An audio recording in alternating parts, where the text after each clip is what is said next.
जय हिंद दोस्तों, स्वागत है आप सभी का इस चैनल पर।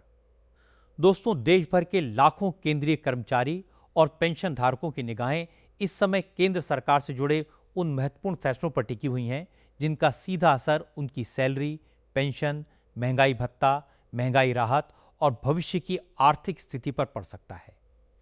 पिछले कुछ समय से 8वें केंद्रीय वेतन आयोग को लेकर लगातार चर्चाएं तेज हैं।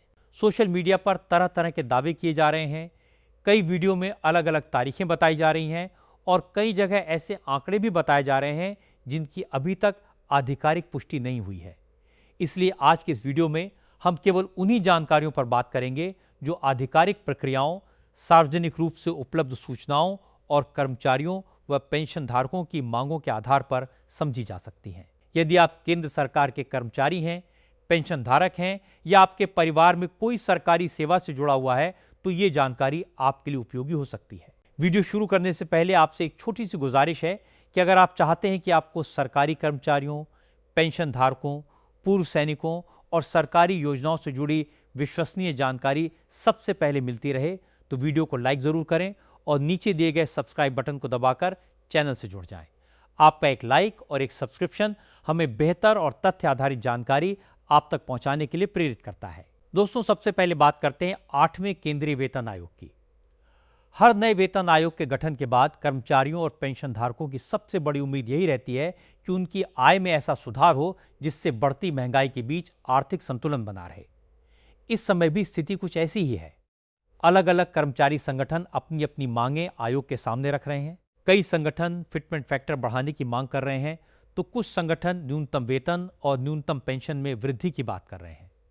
हालांकि यह समझना जरूरी है कि किसी भी मांग का स्वीकार होना और उसे अंतिम रूप मिलना दो अलग अलग बातें हैं। अंतिम निर्णय तभी माना जाएगा जब आयोग अपनी सिफारिशें सरकार को सौंपेगा और सरकार उन्हें स्वीकार करते हुए आधिकारिक आदेश जारी करेगी। इसलिए किसी भी वायरल पोस्ट या वीडियो में बताए गए आंकड़ों को अंतिम निर्णय मान लेना सही नहीं होगा। आयोग का उद्देश्य विभिन्न मंत्रालयों, विभागों, कर्मचारी संगठनों और पेंशन धारकों के प्रतिनिधियों से सुझाव लेकर एक संतुलित रिपोर्ट तैयार करना होता है ताकि भविष्य की वेतन संरचना व्यावहारिक और आर्थिक रूप से संतुलित रह सके। इसी बीच फिटमेंट फैक्टर को लेकर भी लगातार चर्चा बनी हुई है। अलग अलग कर्मचारी संगठनों की ओर से विभिन्न प्रस्ताव सामने रखे जा रहे हैं। कुछ लोग अधिक फिटमेंट फैक्टर की मांग कर रहे हैं ताकि बेसिक वेतन में उल्लेखनीय बढ़ोतरी हो सके, लेकिन अभी तक सरकार की ओर से किसी भी विशेष आंकड़े को अंतिम रूप नहीं दिया गया है। इसलिए यदि कहीं यह दावा किया जा रहा है कि अमुक फिटमेंट फैक्टर निश्चित रूप से लागू होगा या अमुक तारीख से नई सैलरी मिलनी शुरू हो जाएगी तो ऐसे दावों को सावधानी से देखना चाहिए। जब तक आधिकारिक अधिसूचना जारी नहीं होती तब तक किसी भी संख्या को अंतिम नहीं माना जा सकता। यही कारण है कि कर्मचारियों और पेंशन धारकों को केवल विश्वसनीय स्रोतों और सरकारी घोषणाओं पर भरोसा करना चाहिए। अब बात करते हैं महंगाई भत्ते और महंगाई राहत की। केंद्र सरकार वर्ष में 2 बार महंगाई भत्ते और महंगाई राहत की समीक्षा करती है। इसका उद्देश्य कर्मचारियों और पेंशन धारकों को बढ़ती महंगाई से आंशिक राहत देना होता है। इसकी गणना उपभोक्ता मूल्य सूचकांक के आधार पर की जाती है। जैसे जैसे संबंधित महीनों के आंकड़े सामने आते हैं वैसे वैसे संभावित बढ़ोतरी का अनुमान लगाया जाता है, लेकिन यह केवल अनुमान होता है। अंतिम प्रतिशत वही माना जाता है जिसे केंद्र सरकार मंजूरी देकर अधिसूचित करती है। इसलिए यह कहना कि महंगाई भत्ता निश्चित रूप से इतने प्रतिशत ही बढ़ेगा तब तक उचित नहीं माना जा सकता जब तक आधिकारिक घोषणा न हो जाए। फिर भी आर्थिक विशेषज्ञ उपलब्ध आंकड़ों के आधार पर संभावित अनुमान लगाते रहते हैं जिनसे कर्मचारियों को एक सामान्य दिशा का अंदाजा मिलता है। पेंशन धारकों के लिए भी यह समय काफी महत्वपूर्ण माना जा रहा है क्योंकि जो भी बदलाव वेतन संरचना में किए जाते हैं उनका प्रभाव आगे चलकर पेंशन पर भी पड़ सकता है।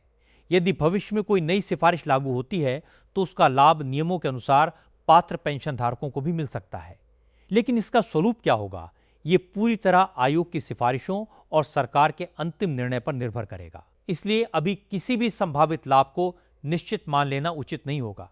यही वजह है कि सभी की निगाहें आगामी आधिकारिक घोषणाओं पर बनी हुई हैं। दोस्तों, एक और महत्वपूर्ण बात जिस पर विशेष ध्यान देना जरूरी है वो है सोशल मीडिया पर फैल रही अफवाहें। आजकल कुछ ही मिनटों में कोई भी पोस्ट लाखों लोगों तक पहुंच जाती है। कई बार किसी पुराने आदेश को नया बताकर वायरल कर दिया जाता है, तो कई बार किसी मांग को ऐसे प्रस्तुत किया जाता है जैसे सरकार ने उसे मंजूरी दे दी हो।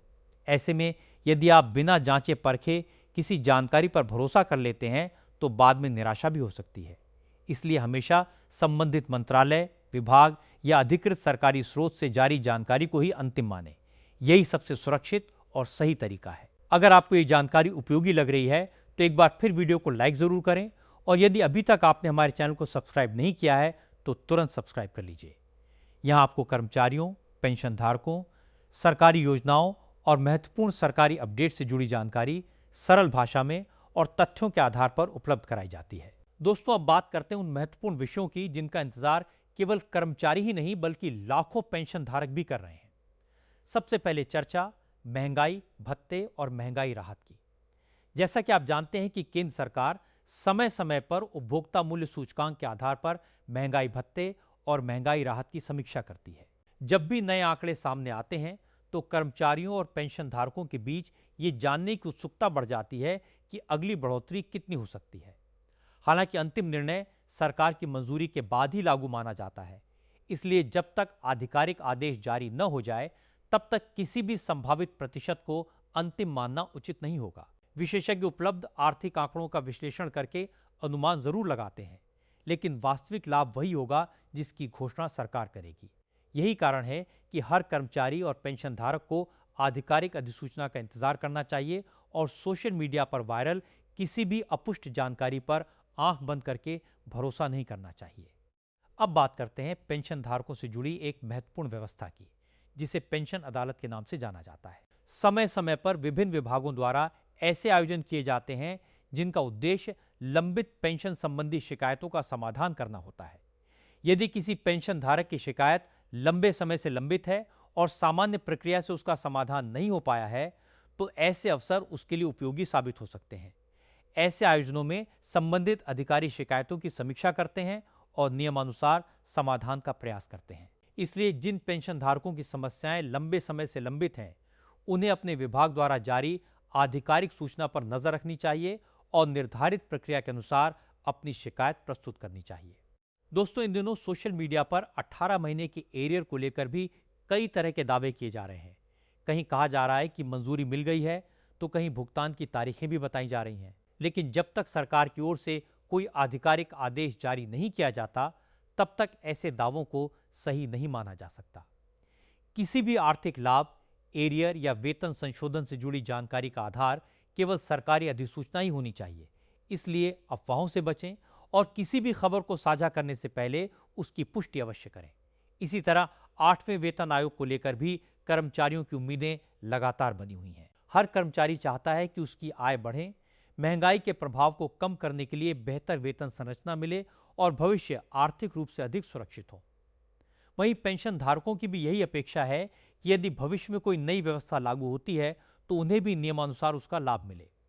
लेकिन ये पूरी प्रक्रिया आयोग की सिफारिशों, सरकार के विचार विमर्श और अंतिम मंजूरी के बाद ही पूरी होगी। इसलिए धैर्य रखना और आधिकारिक जानकारी का इंतजार करना सबसे सही तरीका है। दोस्तों, हमारी कोशिश हमेशा यही रहती है कि आपको बिना किसी अतिशयोक्ति के तथ्यों और आधिकारिक सूचनाओं के आधार पर जानकारी दी जाए। यदि भविष्य में 8वें वेतन आयोग, महंगाई भत्ता, महंगाई राहत, पेंशन, फिटमेंट फैक्टर या कर्मचारियों से जुड़ा कोई भी नया आधिकारिक आदेश जारी होता है तो उसकी पूरी जानकारी सबसे पहले इसी चैनल पर सरल भाषा में उपलब्ध कराने का प्रयास किया जाएगा। इसलिए यदि आपने अभी तक वीडियो को लाइक नहीं किया है तो एक बार जरूर लाइक करें और चैनल को सब्सक्राइब करके हमारे साथ जुड़े रहें ताकि कोई भी महत्वपूर्ण अपडेट आपसे छूट न जाए। फिलहाल यही सबसे बड़ी और महत्वपूर्ण जानकारियां थीं। आगे भी जैसे जैसे आधिकारिक अपडेट सामने आएंगे हम उन्हें तथ्यों के साथ आपके सामने प्रस्तुत करेंगे। तब तक के लिए अपना और अपने परिवार का ध्यान रखिए, केवल प्रमाणित जानकारी पर भरोसा रखिए और अफवाहों से दूर रहिए। मिलते हैं अगली महत्वपूर्ण अपडेट के साथ। तब तक के लिए जय हिंद, जय भारत, वंदे मातरम।